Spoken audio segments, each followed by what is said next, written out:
बच्चे मेरे से ये पूछते हैं कि मैम केमिस्ट्री तो बहुत ही डिफिकल्ट लगती है, 9th में तो हमने जैसे तैसे पास कर ली, पर प्लीज 10th में कुछ ना कुछ आप जुगाड़ बताइए। तो इसी के लिए मैं चैप्टर 1 केमिस्ट्री का लेकर आई हूँ, जिसमें मैं आपको टिप्स एंड ट्रिक्स बताऊंगी और सबसे इम्पोर्टेंट टॉपिक बैलेंसिंग, जो मैं आपको एंड ऑफ द वीडियो में समझाऊंगी। So please watch my video till the end to get the maximum benefit. Science सीखना चाहते हो? सही जगह आए हो। Welcome to my YouTube channel. My name is Loveleen Arya और मैं यहाँ पे आपके पास साइंस का फर्स्ट केमिस्ट्री का chapter chemical reactions and equations लेकर आई हूँ। आई होप कि मेरे मेथड से आपको ये चैप्टर बहुत ही आसान लगेगा। तो विदाउट वेस्टिंग एनी टाइम आइए वीडियो स्टार्ट करते हैं। Today we are going to start with the first chapter of chemistry, which is chemical reactions and equations. So chemical reactions and equations में basically हमारे पास 4 parts की video बनेगी। First part में हम ये सीखेंगे कि केमिकल रिएक्शन क्या होता है, केमिकल इक्वेशन किसे कहते हैं, what are the various conditions of a chemical reaction and also catalyst का क्या मीनिंग होता है। So without wasting any time, start करते हैं with the first topic.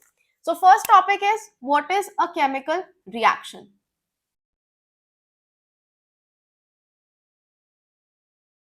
जैसे वर्ड सजेस्ट करता है, it is something related to chemicals. तो केमिकल्स जनरली बहुत फैसिनेटिंग होते हैं। केमिकल्स के इंटरैक्शन की वजह से चाहे कोई केमिकल टूट रहा हो या दो केमिकल्स आपस में रिएक्ट कर रहे हो, जिसकी वजह से कोई नया सब्सटेंस बनता है, उस प्रोसेस को हम केमिकल रिएक्शन कहते हैं। जैसे अगर हम एग्जांपल लें, सपोज मेरे पास मैग्नीशियम है, मैं उसको ऑक्सीजन में बर्न करती हूँ, तो मेरे पास बनता है मैग्नीशियम ऑक्साइड। इस रिएक्शन में स्पेसिफिकली मैग्नीशियम ऑक्साइड एक डार्जलिंग फ्लेम के साथ प्रोड्यूस होता है एंड एक ये व्हाइट पाउडर होता है basically. Other example we can take is hydrogen reacting with oxygen, जो कि बनाएगा आपका वाटर।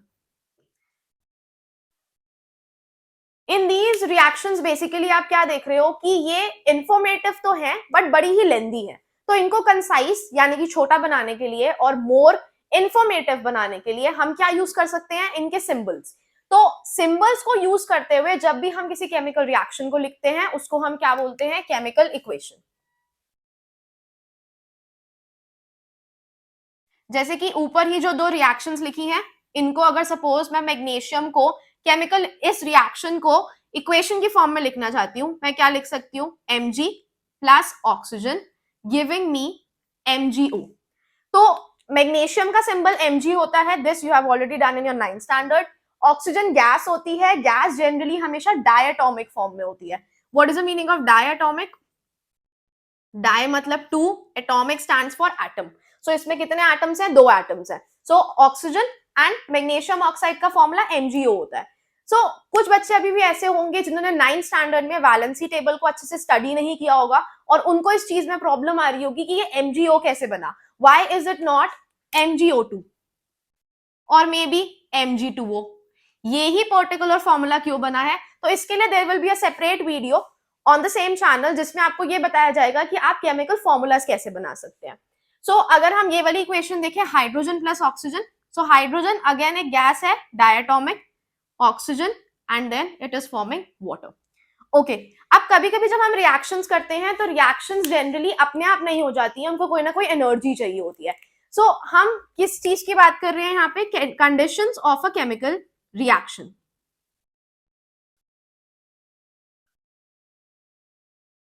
जैसे अगर मैं बात करूं, मेरे पास एक सब्सटेंस है लेड नाइट्रेट, जिसका फॉर्मूला है PbNO3 होल ट्वाइस एंड मैंने यहाँ पे एक ट्राइंगल का सिंबल बनाया है।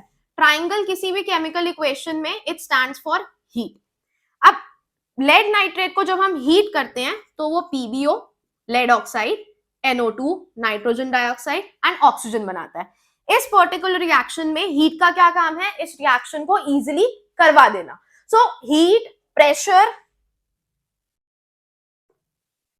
मे बी इलेक्ट्रिसिटी और सनलाइट, ये कुछ कंडीशंस होती हैं जो हमारे पास किसी भी केमिकल रिएक्शन को इजीली करवा देती हैं। Apart from this there is one more term which is catalyst. अब कैटलिस्ट एक बड़ा ही फैसिनेटिंग सब्सटेंस होता है। बेसिकली वो रिएक्शन में क्या करता है, कुछ रिएक्शंस बहुत टाइम लगाती हैं कंप्लीट होने में, जैसे मे बी डेज लग गए या फिर ईयर्स लग गए और मे बी मंथ्स। तो उनको फास्ट फॉरवर्ड कराने के लिए हम उस रिएक्शन में कुछ सब्सटेंसेस ऐड कर सकते हैं, जैसे निकल, प्लैटिनम, पैलेडियम एक्सेट्रा। तो जब हम इन सब्सटेंसेस को ऐड करते हैं, ये कभी भी केमिकल रिएक्शन में प्रोडक्ट में नहीं बनते हैं। अब प्रोडक्ट वर्ड आया है तो let's have a quick look at what is the meaning of reactants and products.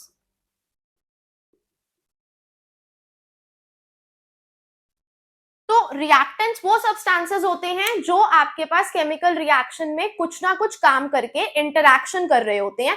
वो केमिकल रिएक्शन होने से पहले के सब्सटेंसेस हैं। जब केमिकल रिएक्शन कंप्लीट हो जाती है और जो नया मटेरियल बनता है, चाहे ब्रेकडाउन होने से बने, कंबाइन होने से बने, किसी भी प्रोसेस से बने, तो जो नया सब्सटेंस बनता है उनको हम क्या बोलते हैं, प्रोडक्ट्स। तो अब ये टॉपिक यहीं खत्म होता है। Let's start with the next topic. जब हम किसी केमिकल रिएक्शन को लिखते हैं तो हम जनरली उसकी स्टेट्स भी डिफाइन करते हैं, जैसे states as in solid, liquid, gas और aqueous. What is the meaning of aqueous? Solid, liquid, gas तो सबको पता है, 3 स्टेट्स ऑफ मैटर होते हैं। एक्वस में क्या होता है, जब कोई सब्सटेंस इनिशियली हमारे पास मतलब स्टार्टिंग में लिक्विड फॉर्म में नहीं होता, बट हम उसको वाटर के साथ या किसी सॉल्वेंट के साथ मिक्स करके उसको हम लिक्विड फॉर्म में बनाते हैं। जैसे मेरे पास सपोज सोडियम क्लोराइड था, मैंने उसको वाटर में मिक्स करा and it has become sodium chloride solution, तो उसकी स्टेट हम क्या लिखेंगे, एक्वस, क्योंकि वो स्टार्टिंग में सॉलिड था बट अब वो किस फॉर्म में आ चुका है, लिक्विड की फॉर्म में आ चुका है। तो जैसे अगर हम एक रिएक्शन देखते हैं कि कार्बन प्लस ऑक्सीजन मेरे को CO2 देता है, तो इसके अंदर स्पेसिफिकली हम कार्बन के यहाँ पे क्या स्टेट लिखेंगे, सॉलिड, ऑक्सीजन एक गैस है एंड CO2 भी एक गैस है। सो हमारे पास बहुत सारी ऑब्जर्वेशंस होती हैं जो हमें ये बताती हैं कि केमिकल रिएक्शन हो रही है या नहीं हो रही है। सो लेट्स स्टार्ट विद कौन सी ऑब्जर्वेशंस हो सकती है। ऑब्जर्वेशंस की कोई केमिकल रिएक्शन हो रही है। पहला है हमारे पास चेंज इन स्टेट, जो मैंने अभी आपको ऊपर बताया कि सॉलिड, लिक्विड, गैस और एक्वस हो सकता है। तो अगर मेरे पास किसी रिएक्शन में स्टेट चेंज होती है तो हम उसको क्या कहते हैं, केमिकल रिएक्शन हो रही है। जैसे मेरे पास है CaCO3, कैल्शियम कार्बोनेट, मैं इसको हीट करती हूँ, ये बनाता है CaO प्लस CO2। तो CaCO3 तो सॉलिड की फॉर्म में होता है, CaO भी सॉलिड की फॉर्म में है, बट CO2 की फॉर्म क्या है, ऑक्सीजन। तो यहाँ पे हमारे पास state has change from solid to gas. दूसरी ऑब्जर्वेशन, अगर हम चेंज इन कलर देखें, आप बहुत बारी देखते हो कि हम केमिकल्स को मिक्स करते हैं और जो कलर पहले होता है रिएक्शन के, बाद में कुछ और हो जाता है।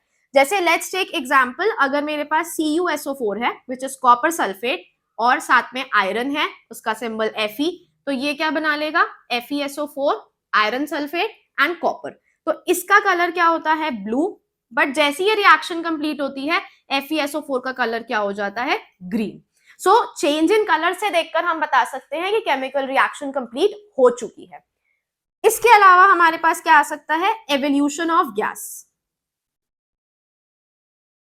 तो सबसे पहले what is the meaning of evolution? Evolution का मीनिंग होता है रिलीज होना। तो किसी अगर रिएक्शन में गैस रिलीज होती है, आपको बबल्स दिखते हैं, तो उससे आप ये बता सकते हो कि हाँ केमिकल रिएक्शन हो रही है, हमें फिजिकली दिख रहा है। तो अगर मेरे पास सपोज वाटर है और मैं उसको इलेक्ट्रिसिटी के थ्रू पास करूं, तो वो मेरे को H2 एंड O2 देता है। तो H2O की फॉर्म तो लिक्विड है, but H2 is again gaseous and O2 is also gaseous. Fourth हमारे पास आता है कि अगर हम बात करें change in temperature, change in temperature generally heat से रिलेटेड होता है। हीट से रिलेटेड एज इन कि या तो हमारे पास हीट एब्जॉर्ब हो रही होगी या फिर रिलीज हो रही होगी। इसका बहुत ही परफेक्ट एग्जांपल है विच इज रेस्पिरेशन। तो रेस्पिरेशन में क्या होता है देखते हैं। रेस्पिरेशन में हमारे पास ग्लूकोज होता है C6H12O6, ये इसका केमिकल फॉर्मूला है। तो रेस्पिरेशन क्या होता है, एक छोटा सा इंट्रोडक्शन। बेसिकली तो ये हम लाइफ प्रोसेस में डिटेल में पढ़ेंगे कि रेस्पिरेशन होता कैसे है, बट ब्रीफ में आपको बताती हूँ। रेस्पिरेशन में ग्लूकोज ऑक्सीजन की प्रेजेंस में बर्न आउट होता है, कार्बन डाइऑक्साइड प्रोड्यूस करता है, वाटर प्रोड्यूस करता है एंड एनर्जी। और एनर्जी किस फॉर्म में प्रोड्यूस होती है, हीट की फॉर्म में प्रोड्यूस होती है। तो टेम्परेचर क्या है, रिएक्शन में बढ़ रहा है। तो देखते हैं ग्लूकोज को अगर हम ऑक्सीजन में बर्न करें तो ये क्या बनाएगा, carbon dioxide, water and energy which is in the form of heat. So ये सारी ऑब्जर्वेशंस में से कोई भी एक ऑब्जर्वेशन अगर आपको कभी दिखती है, इसका मतलब केमिकल रिएक्शन डेफिनेटली हुई है आपके पास, क्योंकि या तो चेंज इन स्टेट हो गया, कलर चेंज हो गया, इन सबको देखकर हम बता सकते हैं कि chemical reaction has taken place. Okay, after this हम बात करेंगे which is the most important topic of this chapter, that is balancing of chemical equations. तो आइए समझते हैं balancing of chemical equations. Balance का मतलब होता है कि हम दो साइड्स को क्या कर रहे हैं, इक्वलाइज कर रहे हैं। तो सबसे पहले हम ये समझते हैं कि what is the meaning of skeletal chemical equation.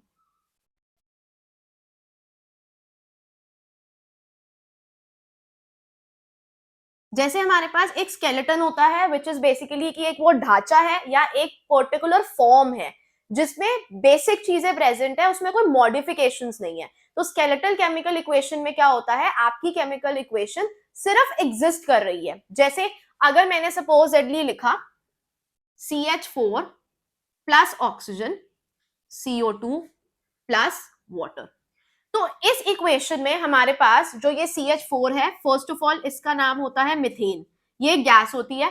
अगर मैं इक्वेशन को ऐसे लिखती हूं, अगर आप नोटिस करो इक्वेशन में कार्बन के मेरे पास एक एटम है, हम कैसे बताते हैं कि एटम्स कैसे आइडेंटिफाई होते हैं, कार्बन के नीचे कोई नंबर नहीं है, इट मींस कि वो क्या है, 1 है। How many atoms for hydrogen, 4। अगर मैं यहाँ पे देखूं, मेरे को हाइड्रोजन के सिर्फ 2 एटम्स मिल रहे हैं। तो कभी भी हमारे पास ऐसा नहीं होता कि 4 एटम से हाइड्रोजन के 2 हो गए हैं। सिमिलरली ऑक्सीजन के 2 एटम्स हैं, यहाँ पे 2 और 1 3 हो रहे हैं। तो एटम्स जो हैं वो हमेशा सेम रहते हैं। Why? It is according to law of conservation of mass. अब कंजर्व करने का मतलब क्या होता है, सेव करके रखना, मतलब जो चीज जैसे है वो एग्जैक्टली वैसे ही रहेगी। तो मास को हम कभी भी चेंज नहीं कर सकते। मास कभी भी यूनिवर्स में ना बनता है ना वो कभी ब्रेक होता है। It can always change it's from one two another, but कभी भी हम ये नहीं बोल सकते कि मैंने कोई 18 ग्राम्स का सब्सटेंस लिया, रिएक्शन कंप्लीट हुई और सिर्फ 12 ग्राम ही रह गया।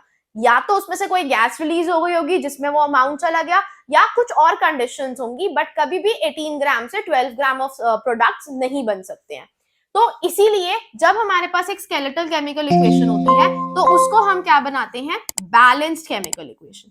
बैलेंस्ड केमिकल इक्वेशन एक ऐसी इक्वेशन है जिसमें दोनों साइड्स पे, वेदर इट्स रिएक्टेंट्स और प्रोडक्ट्स, दोनों साइड के एटम्स क्या होते हैं, हमेशा इक्वल होते हैं। तो एक एग्जांपल लेकर हम समझते हैं। जैसे अगर मेरे पास आयरन है प्लस वाटर है, ये क्या बनाएगा, Fe3O4 प्लस H2। तो इसके अंदर अगर आप नोटिस करो, हमारे पास आयरन के एक एटम है, वेरस यहाँ पे 3 है। हाइड्रोजन के 2 एटम है, हाइड्रोजन के 2 हैं। ऑक्सीजन का एक एटम है, ऑक्सीजन के 4 एटम्स हैं। तो ये एक स्केलेटल केमिकल इक्वेशन है जो बैलेंस नहीं है। तो आते हैं इसको बैलेंस करते हैं। अगर आयरन के एक एटम है और यहाँ पे 3 है, तो हमें यहाँ पे रिएक्टेंट साइड पे भी इसको 3 बनाना पड़ेगा। हम 3 नंबर कहाँ लगा सकते हैं, we can place it only in front of a molecule. या हमारे पास कोई एटम है तो आयरन के आगे 3 लिख सकते हैं, इसके नीचे नहीं लिख सकते। मेरे पास हाइड्रोजन के 2 एटम्स हैं, 2 एटम्स है, कोई फर्क नहीं पड़ता, इक्वल है। ऑक्सीजन 1 है, यहाँ पे 4 है, इसका मतलब मुझे यहाँ पे क्या लगाना पड़ेगा, 4। अब ऑक्सीजन तो 4 हो गया, बट अगर आप नोटिस करो हमारे पास यहाँ पे हाइड्रोजन कितने हैं, 4 × 2 8, वेरएज यहाँ पे सिर्फ हाइड्रोजन 2 है। तो अब हाइड्रोजन को भी बैलेंस करने के लिए मुझे यहाँ पे क्या लगाना है, 4 लगाना है। एक और इक्वेशन लेते हैं which is very important, photosynthesis reaction. आप सबको पता है फोटोसिंथेसिस आप बचपन से पढ़ते आ रहे हैं। हम कार्बन डाइऑक्साइड और वाटर को रिएक्ट करवाते हैं सनलाइट और क्लोरोफिल के प्रेजेंस में, और वो आपको ग्लूकोज, वाटर एंड ऑक्सीजन बना के देता है। तो आइए इस इक्वेशन को बैलेंस करते हैं। फोटोसिंथेसिस में हमारे पास क्या क्या था, CO2, water in the presence of sunlight and chlorophyll, बना रहा था oxygen, C6H12O6 that is glucose and water. तो इसके अंदर अगर आप ध्यान से देखो, कार्बन के यहाँ पे कितने हैं एटम्स, 1, यहाँ पे कितने हैं, 6 है। हाइड्रोजन हमारे पास 2 है, हाइड्रोजन 12 एंड 2 14 है, वेरएज ऑक्सीजन यहाँ पे 3 है, यहाँ पे ऑक्सीजन 2 6 और 1, टोटल कितने हो गए हमारे पास 8, सॉरी 9, 6 + 2 + 1 दैट विल बी 9। तो आइए सबसे पहले इसको बैलेंस करते हैं। हमारे पास कार्बन 6 है, तो हमें यहाँ पे कार्बन को 6 बनाने के लिए 6 आगे लगाना पड़ेगा। अब देखो इस इक्वेशन को अगर हम ऐसी हिट एंड ट्रायल से सॉल्व करें कि मेरे पास हाइड्रोजन 12 है और साथ में 2 14 है, तो मैं यहाँ पे क्या करूं, 7 से यहाँ पे 7H2O लगा दूं और इक्वेशन बैलेंस कर दूं। बट वो जनरली इक्वेशन बैलेंस होगी नहीं, तो हमें क्या करना है, इस इक्वेशन को 6 के मल्टीपल्स में सॉल्व करना है। अगर मेरे पास यहाँ पे 6 × 2 12 ऑक्सीजन है, तो नेक्स्ट मेरे पास क्या मल्टीपल बनेगा 6 का 18। तो मैं क्या करूंगी, वाटर के आगे यहाँ पे 6 लगा दूंगी, ताकि मेरे पास ऑक्सीजन का नंबर कितना हो गया है 18 हो गया। अब देखते हैं यहाँ पे क्या हम 18 बना सकते हैं। अगर मेरे पास यहाँ पे 6 है, हम इसको नहीं छेड़ सकते क्योंकि कार्बन ऑलरेडी बैलेंस हो चुका है। Let's put 6 over here. तो अब 6 × 2 कितने हो गए ऑक्सीजन के 12, यहां से 6 ले लो एंड यहाँ पे 1 है, तो डेफिनेटली आपके पास 19 एटम्स आ रहे हैं एंड 19 और 18 को बैलेंस नहीं किया जा सकता। इसका मतलब हमें instead of putting 6 over here, हमें नेक्स्ट मल्टीपल लेना पड़ेगा 6 का, विच विल बी 24। तो 24 ऑक्सीजन बनाने के लिए हमें यहाँ पे किससे मल्टीप्लाई करना पड़ेगा 12 से। तो अगर आप नोटिस करो, अब ये 12 है, ये भी 12 है, तो टोटल कितने एटम्स हो गए ऑक्सीजन के अब 24। यहाँ पे 24 है, तो यहाँ पे भी 24 बनाना पड़ेगा। दिस इज 12, दिस इज 6 18, यहाँ पे एक और 6 लगा देते हैं, कितने हो गए 24।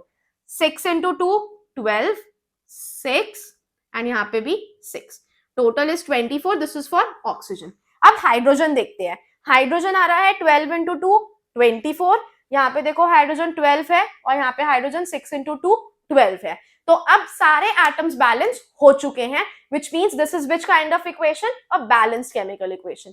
अब बैलेंसिंग एक बहुत ही वास्ट टॉपिक है, तो उसके लिए हम एक अलग वीडियो लेकर आएंगे जिसमें हम सिर्फ बैलेंसिंग के बहुत सारे एग्जांपल्स लेंगे फ्रॉम द एनसीईआरटी और उनको साथ में सॉल्व करेंगे। पार्ट 1 इन्हीं सारे टॉपिक्स के साथ खत्म होता है। आई होप सबको सारे टॉपिक्स बहुत अच्छे से क्लियर हुए होंगे। फिर भी अगर आपको कोई डाउट है तो आप कमेंट सेक्शन में इसी वीडियो के नीचे मेरे से सारी क्वेरीज डेफिनेटली पूछ सकते हैं। ऑल्सो वीडियो के नीचे हम आपको एक लिंक देंगे जिसके अंदर इसी चैप्टर के जितना हमने टॉपिक कवर किया है उसके नोट्स मिलेंगे। अगर आपको ये कंटेंट पसंद आया होगा तो definitely like this video and don't forget to subscribe the channel. Also आप अपने फ्रेंड्स के साथ ये सेम वीडियो शेयर कर सकते हैं। Thank you and see you in the next video very soon.